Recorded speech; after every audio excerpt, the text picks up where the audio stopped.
figure itself out over the next couple of weeks. This is the beautiful mind that Peter I know, this about. is a beautiful mind. We're just doing it for Peter without him. So the headline is the Bucs can just win one game, right? I think. Yes. Yeah. The second you see "or" is important. I think. So yeah. Look at. You're right, Kyle. You're right. The Bucs have to win in Week 17, or win it. That's other combination. That's it. Plus. Panthers have to win the last two "or," and Yeah. so. Right there, the Buccaneers could take care of business by winning one. Plus, on Good Morning Football, coming up. But still, coming up. No, let's talk about this. Which team is the most dangerous in this current situation right now in the NFC South? The team in first place that has been in first place Classic. for it feels like the entire season. We keep saying, I remember there was a few weeks ago, Kyle would put up a graphic and it'd be the face of every quarterback in the NFC South. And now you take out Marcus Mariota or Desmond Ridder, you take them out, they've already been mathematically eliminated. So now it's just a two-shot where it's Sam Darnold and it's Andy Dalton. It's just their faces and just like, all right, which quarterback is going to knock Tom Brady off the helmet? I know. The Buccaneers, it hasn't been pretty this year, but they find a way to win in the fourth quarter. When you have the GOAT on your team, that's just what he does. And I don't care how bad these games have looked for 3 quarters and a half of the fourth quarter. Somehow or another, Tom Brady finds a way to put together a drive, 2 drives to go out there and win the game. And Tom Brady, he goes to the playoffs. The last time he hasn't gone to the playoffs, 2002.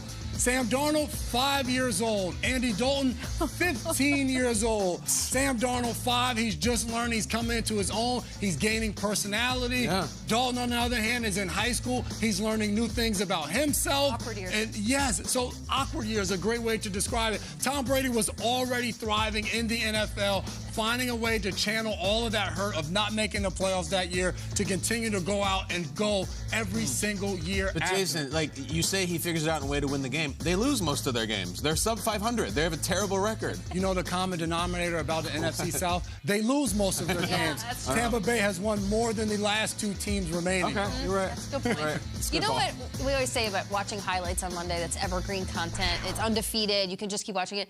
Talking about someone's age as a parallel to Tom Brady's age in the NFL to me is like it's Stop doing undefeated. it. Like I love it. Oh, you love it. Any Okay. parallel you can make to like, oh, Brady was this and this guy was 5. I don't know. There's something about it. I just want to swim in it. It's great.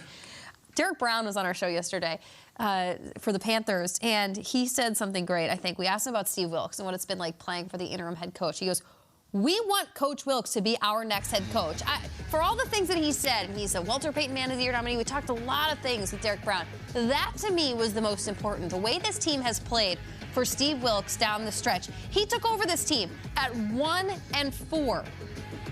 At the time, Coach Wilkes said, they're not canceling our season, and boy, did they never. Here we are in late December, and Steve Wilkes has the Panthers playing in a way that they have a chance. All right, it's not pretty, and I know that they've still suffered some pretty bad losses, but they took on a Lions team last weekend, which, man, that was like electric. And the Lions were absolutely sprinting at that point. They just halted the Detroit Lions in the track. So I think a team that's playing for a coach and they're fighting for this man's job cannot be spoken about enough. I think when Derek Brown spoke that into existence yesterday, I was like, oh man, we got to watch out for something with the Panthers. It's a good point, and it brings me to my point.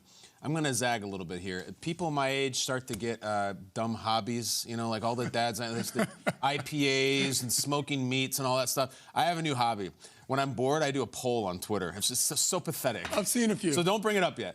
So I asked the people, democracy, not who will, who do you want to win the NFC South? So the Falcons are out. One of them has to.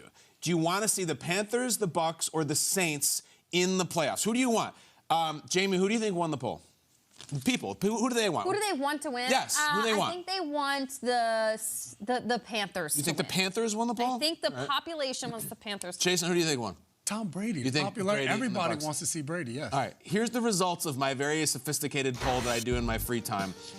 Guys, it's a resounding victory. I have a theory. The Panthers are 54%. They want to see the NFC South. Jamie, what's your theory? I think the other two franchises annoy people more than the Panthers do.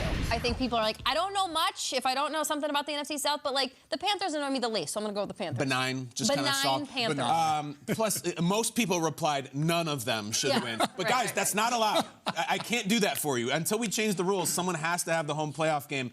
And I think they maybe got it right. They have the story going. The Steve Wilkes thing is cool. You root for that. And honestly, the Sam Darnold thing is cool. And imagine Sam Darnold gets in the playoffs and the Jets don't. Like, there's a whole thing there. But I said yesterday, I'm a Saints fan now because they've won 2 in a row.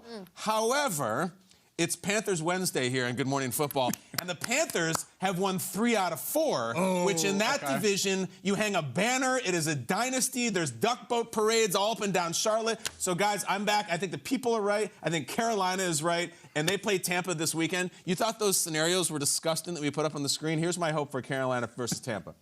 A tie. Give me a tie. I want a 6-6 tie between Darnold and Brady. And then let's rock and roll. Do you know how many pieces of paper we have on this? And none of it pertains to ties. Keep pounding. No ties allowed. Keep tying. No ties allowed. Keep pounding. Keep tying.